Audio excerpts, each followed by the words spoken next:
that time. I've been having a little problem. The class 52 and the class 37 have both been running on the same track in the same direction. And I decided it'd be nice to have them running in opposite direction, passing each other. Well, I turned the 37 around, and every time it went over this point, it would become a complete jumbled mess, or the rake would anyway. The locomotive got over it just fine. So I started messing with it. Got my handy little level here and went over it. As you can see, that track just up a little bit on this side is higher than the other. And I run that down through here, and the point wasn't level. I've leveled it up considerable since I started here.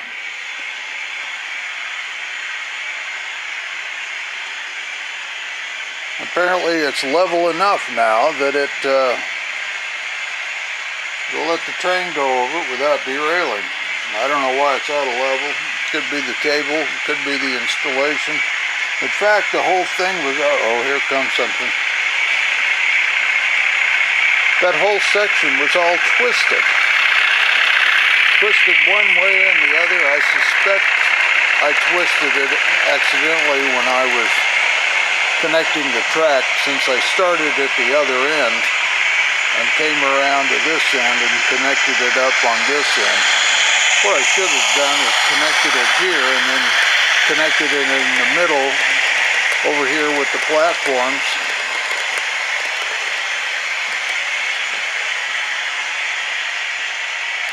Of course, level. And the flex track would have been a lot easier to connect.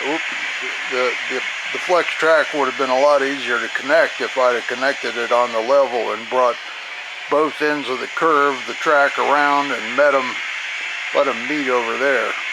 But that's not what I did. I started at the far side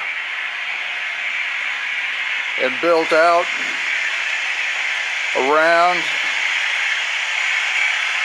over here, all the way down, and my connection is right here.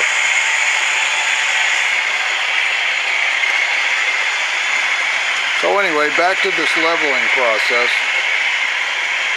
I'm going to move this camera over here. Here, it's level. By the way, this I got out of a picture hanging kit. Came with a bunch of picture hangers, and it came with this. Actually, it's a perfect track leveler. Oh, here we go.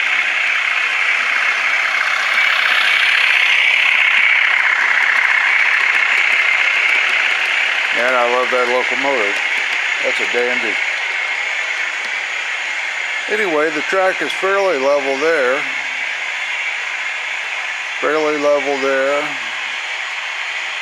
And then I've got it intentionally, I banked it just a hair, thinking maybe that was it. It wasn't what was it, because it continued on to the problem, but it's not hurting anything, so I'm leaving it. That's right on the bubble.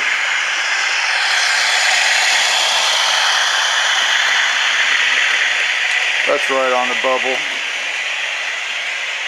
over there.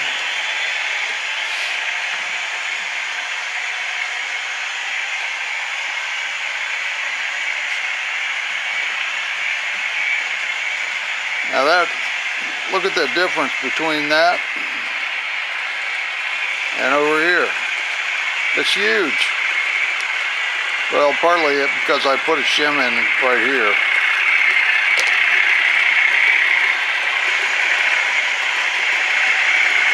It was a lot worse than that.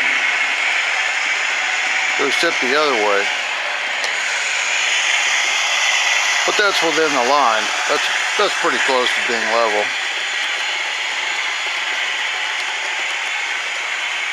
points within the lines. That's within the line. That's within the line. And that's absolutely perfectly level. Here comes the class 37 again. Guess I gotta turn the lights on. I don't need no thinking lights. That's alright. Anyway, bottom line is, it runs nicely now. Probably can't see whether it's, but it, from your angle, it may not look level, but it's actually right on the money. Right between the lines.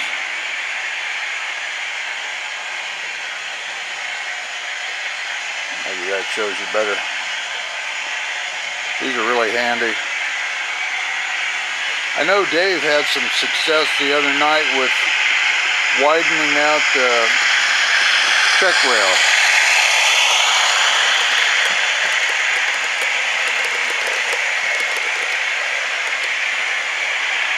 This plastic piece right here,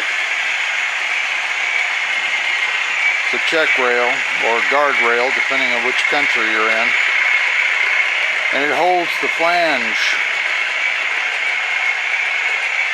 It holds the flange over to that side as it goes through the point itself. Make sure it doesn't travel off this way. And I can see how that would work, but I was hoping that it was something else, and I think I found the culprit.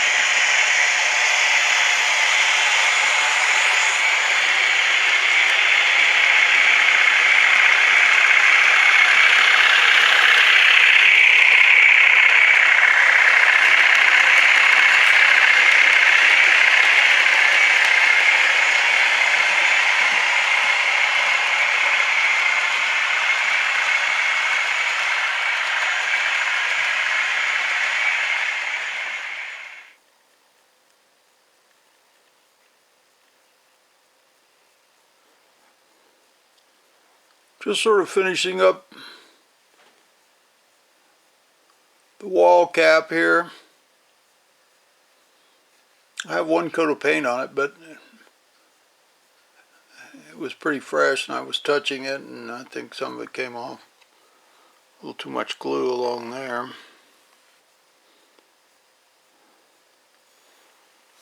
There. It's not bad. I'd like to make it look a little bit like this wagon just dumped its coal out.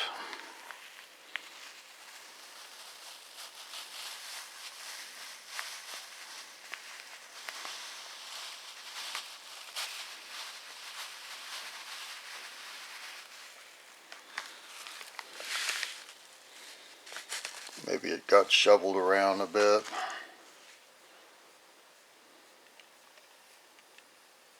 Might be a little too full for that conveyor. It might not start.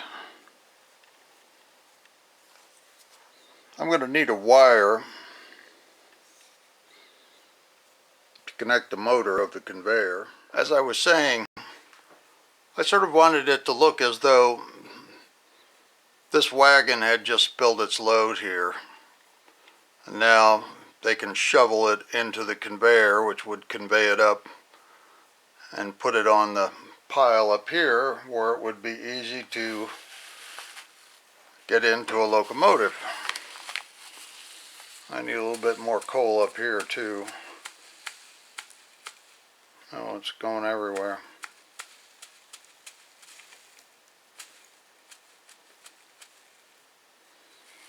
That's alright, I expect that the coal did go everywhere. I sort of wanted to get a couple of pieces right on the hanging off there and piling up. Maybe if I put a little glue there, it'll stick.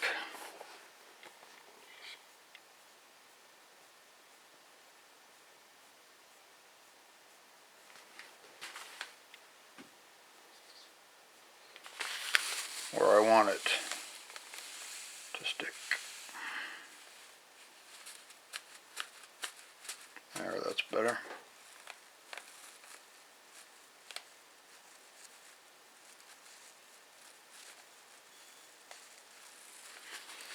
As though they were running the conveyor and they shut it off. And the coal hadn't completely cleared. Let's see if I can get this over here so you can see what I just did. There, hopefully you can see that where the coal is slid down the, maybe I can move this a little bit, slid down this chute and is sort of piled up on it. That's what I was going for anyway. This is what I used for the plastic card, and this is what I used for the conveyor. It's HO, but I needed a conveyor and I couldn't find one in OO. So the water crane is permanently installed now. Well, this part comes off, but it's just a model. It doesn't really have water in it. But it's pretty well weathered, and I rusted it up a bit because I figured that all that water all the time, and it would be bound to get rusty.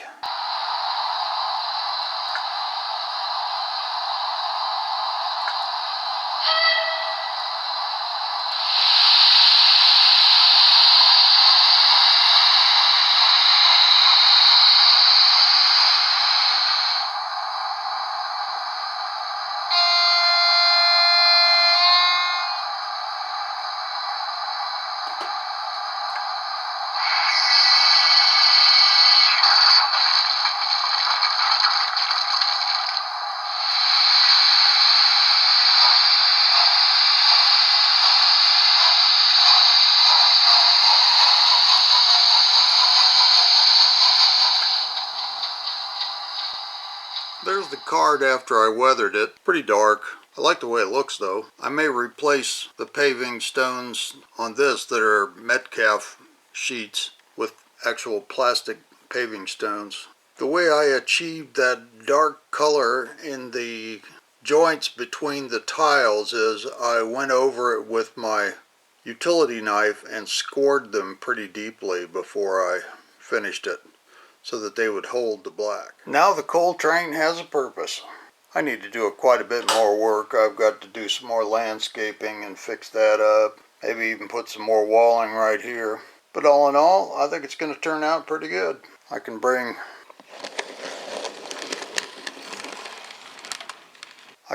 shunt some coal wagons up in here whenever I want. So bye. Bye from Farland.